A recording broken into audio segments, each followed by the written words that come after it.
Welcome back. امریکہ کے 16ویں صدر ابراہیم لنکن کا شمار اس ملک کی مقبول ترین سیاسی شخصیات میں ہوتا ہے۔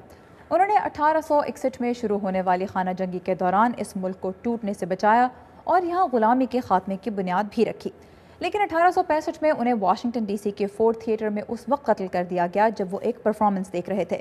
ان کی خدمات کے اعتراف میں فورڈ تھیٹر نے ایک تعلیمی اور نمائشی سلسلہ شروع کیا ہے جس میں صدر لنکن پر لکھی جانے والی کتابیں اور دیگر اشیاء پیش کی گئی ہیں۔ لنکن آج بھی امریکیوں میں کتنے مقبول ہیں، بتا رہے ہیں ثاقب الاسلام۔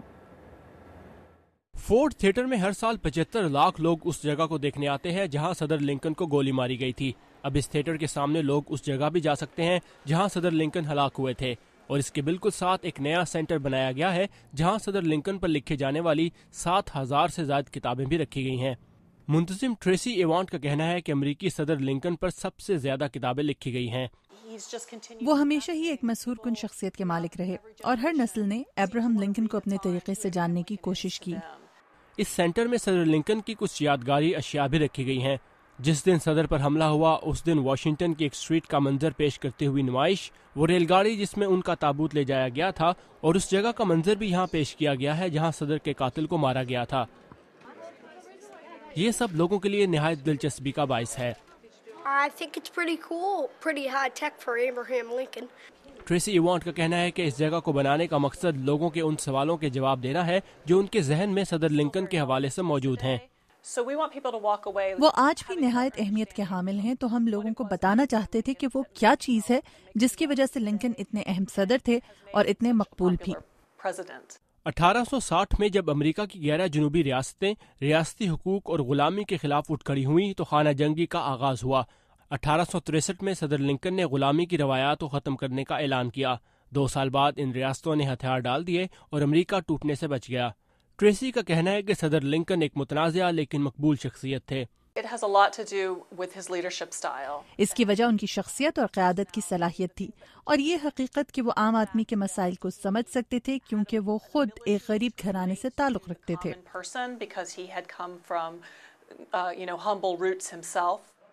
اس سینٹر میں ان صدور اور بین الاقوامی شخصیات کے بارے میں بھی معلومات رکھی گئی ہیں جنہوں نے صدر لنکن کے بارے میں لکھا اور ان سے متاثر ہوئے۔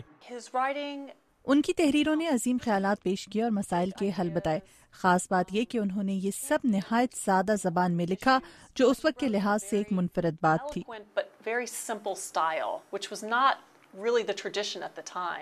وینڈی ٹیلر کو یہاں آ کر صدر لنکن کے بارے میں بہت کچھ جاننے کا موقع ملا۔ مجھے اچھا لگا کہ یہ جگہ لوگوں کو آمادہ کرتی ہے کہ وہ صدر لنکن کی ان روایات کے بارے میں جانیں جن کے لیے وہ جانے جاتے تھے، اور انہیں اپنا کر وہ اس دنیا میں ایک خوشگوار تبدیلی لائیں۔ اور اسی چیز کو مد نظر رکھتے ہوئے فورڈ تھیٹر کے centre for education and leadership نے عام امریکیوں کے ساتھ صدر لنکن کے اصولوں پر مبنی ایک فلم بھی بنائی ہے۔ ڈیبرا بلاک کے ساتھ ثاقب الاسلام، اردو VOA۔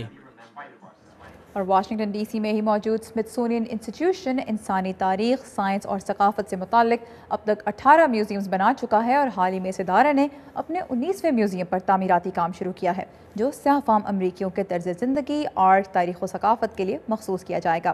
اس میوزیم کے بارے میں ہمیں مزید بتا رہی ہیں آمنہ خان۔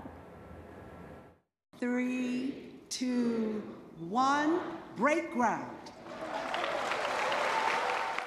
کئی دہائیوں کی منصوبہ بندی کے بعد حال ہی میں واشنگٹن کے نیشنل مال پر museum of African American history and culture پر تعمیراتی کام شروع ہوا۔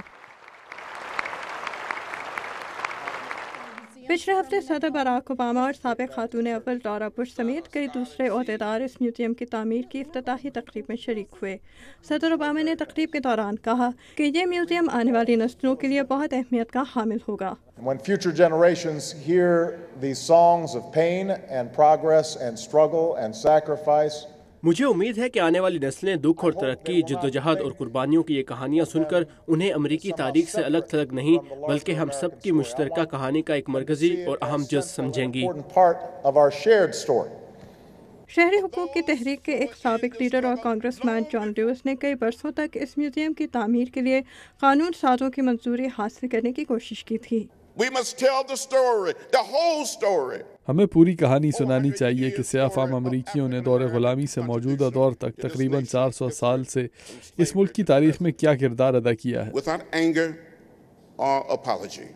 توقع ہے کہ 2012 میں میوزیم کے افتتاح کے بعد تقریباً 30 لاکھ افراد ہر سال یہاں مختلف نمائشیں دیکھنے آئیں گے۔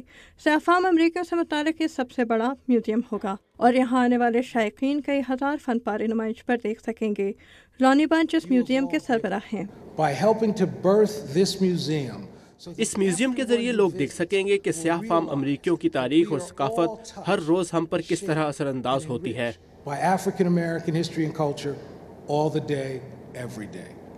فی الحال میوزیم کے عہدیدار امریکہ بھر سے تقریباً 20,000 فن پارے نمائش کے لیے جمع کر چکے ہیں۔ میوزیم میں سیاہ فام امریکیوں کے کل تجربات پر توجہ دی جائے گی، لیکن دور غلامی پر خاص توجہ مرکوز ہوگی۔